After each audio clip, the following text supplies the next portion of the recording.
ভিডিওতে দেখতে পাচ্ছেন চুলা প্রায় সম্পূর্ণ হয়েছে। সবাই মিলে চুলাটি তৈরি করেছে। এখন চুলাটিকে ছাতা মাজা করা হচ্ছে এবং ছোট ছোট লাকড়ি দিয়ে চুলাটিকে সাজানো হচ্ছে। ছোট লাকড়ি, বড় লাকড়ি এভাবে পার্ট বাই পার্ট সাজিয়ে এতে আগুন ধরানো হবে। এই জিনিসগুলো আসলে দেখতে ভালোই লাগে। আপনারা আগে কখনো যদি এটি দেখে থাকেন অথবা এখনও দেখেননি, সবাই কমেন্ট করে বিষয়টিকে জানাবেন।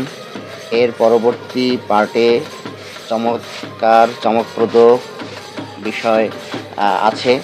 আশা করি সেই ভিডিওর জন্য অপেক্ষা করবেন এবং সেই ভিডিও পেতে চ্যানেলটিকে সাবস্ক্রাইব অথবা পেজটিকে ফলো দিয়ে রাখবেন।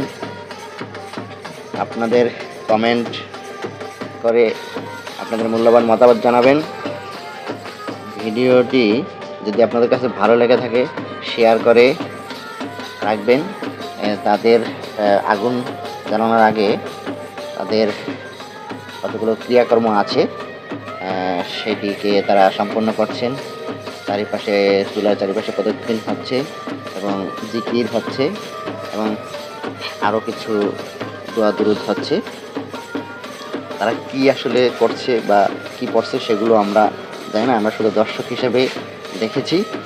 অতএব এই বিষয়গুলো আমরা জানি না, আমরা শুধু দেখতে গিয়েছিলাম যে এই ধামাইল চুলা, এটিকে তারা আগুন জ্বালাবে এবং আগুন জ্বালানোর পর যে কয়লা উৎপাদন হয় বা দগদগে কয়লা থাকবে তার উপর দিয়ে এরা খালি পায়ে হেঁটে আসবে। এই বিষয়টি দেখতে আমার পরবর্তী ভিডিওতে আপনাদের অপেক্ষা করতে হবে। আমরা এখন দেখতে পাচ্ছি তাদের প্রদক্ষিণ শেষ। এখন তারা যারা এখানে ফকির হিসেবে বা পীর হিসেবে প্রসিদ্ধ, তারা কিছু নিয়ম কানুন করছে এবং আগুন জ্বালিয়ে দেওয়ার কাজ শুরু করছে।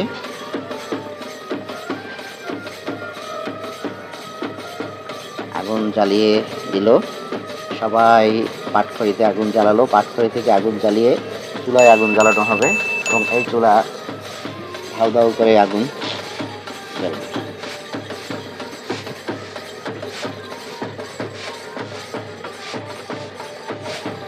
আমাদের দেশের বিভিন্ন প্রান্তে এমন বিষয়গুলো ঘটে থাকে। আপনারা যেখান থেকে দেখুন না কেন, যদি এই বিষয়গুলো আপনাদের আগে দেখা থাকে অবশ্যই কমেন্টে জানাবেন। আগুন এক প্রান্ত, দুই প্রান্ত, এভাবে চারি প্রান্ত থেকে জ্বালিয়ে দেওয়া হচ্ছে যেন দ্রুত চুলাটি জ্বলে যায়।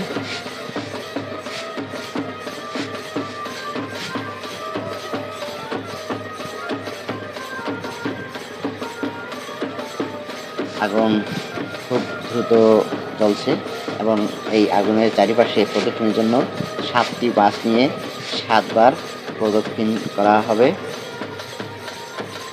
প্রদক্ষিণ চলছে।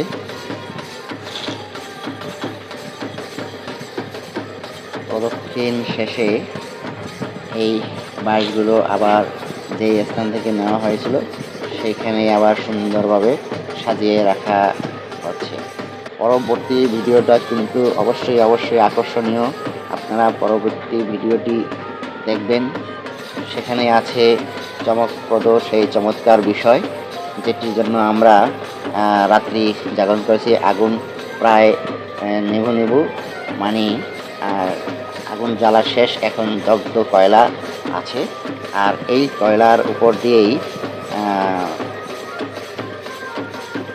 ফকির বলেন, পীর বলেন, তারা এখান এবং তার অনুসারী যারা আছে, যারা বাঁশ নিয়ে প্রদক্ষিণ করছে, তারা এটির ভিতর দিয়ে হেঁটে আসবে। এটা আসলে আমার ভাবতেও গা শিউরে ওঠে। আজ এখানে রাখছি, দেখা হবে পরবর্তী ভিডিওতে।